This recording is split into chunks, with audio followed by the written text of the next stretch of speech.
다이어트를 시작하면 식사량을 대폭 줄이거나 단식을 하게 되어 배고픔을 참지 못하고 잠자기 전 폭식하게 되는 경우가 있습니다. 이게 악순환의 시작일 수 있는데요. 일정 기간 다이어트 한다고 잘 참다가 잠들기 전 공복 상태에서 결국 참지 못해 많은 양의 음식을 먹게 되고 요요 현상으로 인해 다시 살이 찌게 됩니다. 그리고 살이 찐 자신의 모습을 보고 또 다이어트를 시도하고 공복감에 다시 폭식을 하게 됩니다. 만약 이 영상을 보시는 분들 중 본인이 이런 패턴으로 생활하고 있는 것 같다 생각되시면 먼저 건강검진 꼭 받아보시길 추천드립니다. 굶고 과식하고를 반복하면 위나 대장 등의 소화기관 관련 장기에 악영향을 끼칠 수밖에 없기 때문입니다.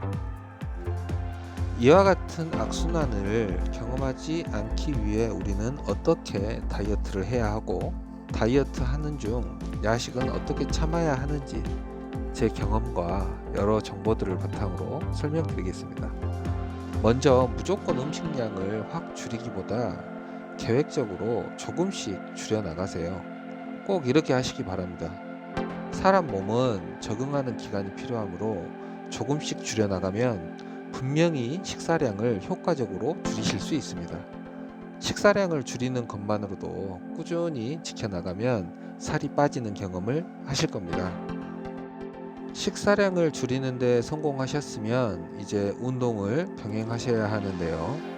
꼭 운동 시작한다고 하면 헬스장, 피트니스 센터, 수영장, 월권부터 끊으시는데 좋습니다. 하지만 대체적으로 운동하지 않던 분들은 힘들어서 며칠 가고 안 다니는 경우가 저를 포함한 주변 분들 봤을 때 90% 정도인 것 같습니다.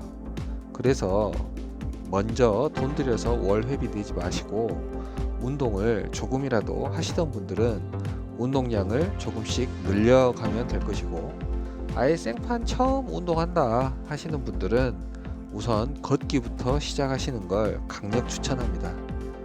걷기가 운동이 되겠어? 라고 생각하시나요?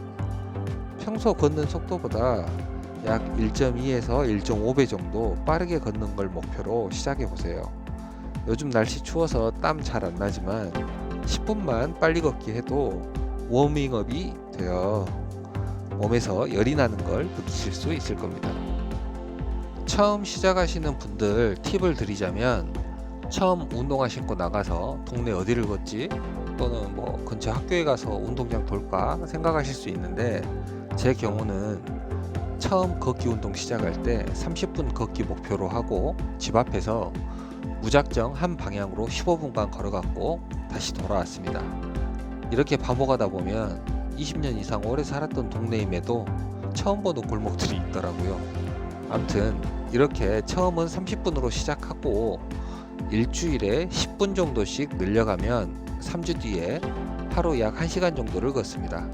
1시간 정도를 걸으시면 시간을 늘리는 것도 좋지만 이제 거리를 조금씩 늘려가면서 1시간 안에 완주하는 걸로 목표하시면 효과적입니다. 운동은 매일매일 해주시는 게 좋지만 여러가지 이유로 운동하기 힘드시면 일주일에 3에서 4일 정도로 시작해보세요. 그리고 무엇보다 중요한 건 처음 운동을 시작하고 3주간은 무조건 무슨 일이 있어도 하겠다는 마음을 가지고 하시기 바랍니다. 처음에 습관들이지 못하면 평생 못합니다. 서론이 좀 길었네요. 제목에서 알려드린 야식 참는 방법 3가지 알려드리겠습니다. 첫 번째, 저녁 식사를 6시 이후 금식으로 생각하지 마시고 평소 잠에 드는 시간 4시간 정도 전에 드신다고 생각하고 식사하세요. 평소 12시 또는 새벽 1시쯤 자는데 6시 이전에 식사하고 잘 때 되면 배고파서 잠을 못 잡니다. 본인의 생활 패턴에 맞게 식사하시는 게 훨씬 효과적입니다. 두 번째, 식후에 양치하시겠지만 배가 고프다 싶을 때 양치질을 한번 해보세요. 식욕을 낮추는 효과가 분명히 있습니다. 세 번째, 정말 참기 힘들다 싶으면 물 충분히 마시고 20-30분 정도 산책을 한번 해보세요. 운동했어도 또 하세요. 배고픔을 조금 잊을 수 있습니다. 이 방법들이 기발하고 그런 방법들은 아니지만 이 야식 참는 법이 통하지 않을 때가 있습니다. 위와 같은 방법 다 해봐도 배고파서 미치겠다 싶으시면 조금만 드시는 걸 추천드리겠습니다. 예전 영상에서 말씀드렸던 부분인데 다시 한번 말씀드릴게요. 야식으로 드시기에 칼로리는 낮고 포만감은 높은 음식이 좋습니다. 두부에 양파를 곁들여서 드시면 포만감도 들고 숙면에도 도움이 됩니다. 대표적인 단백질 음식으로는 삶은 계란을 드실 수 있는데 공복감과 숙면을 돕는다고 알려져 있습니다.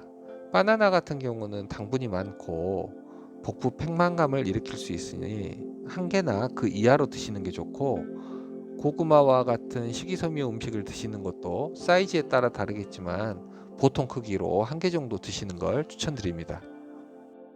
오늘 내용은 여기까지입니다. 추가로 말씀드리고 싶은 건 너무 무리한 다이어트는 건강을 해칠 수 있다. 건강을 지키면서 다이어트를 하셔야 한다 입니다. 식사량을 줄이지만 생활에 무리 없을 정도의 식사량은 꼭 드셔야 건강을 잃지 않습니다. 식후 포만감 참 기분 좋죠. 이제 그런 포만감은 있고 몸이 가벼워지는 기분을 느껴보시길 바랍니다. 살이 빠지면 정말 신세계가 펼쳐지는데 고질적으로 아프던 허리가 부드러워지고 요즘처럼 추워지는 계절에 걷다가 갑자기 무릎에서 뚝 소리 나면서 통증 생기는 거 있잖아요. 그런 것도 없어지고 몸이 가벼우니 그냥 일상이 상쾌해집니다. 계단을 오를 때도 운동을 할 때도 거울을 볼 때도 그냥 기분이 좋아집니다. 꼭 건강한 다이어트 성공하셔서 모두들 건강하고 즐거운 삶을 누리시길 바랍니다. 구독, 좋아요 꼭 부탁드릴게요. 끝까지 시청해 주셔서 감사합니다.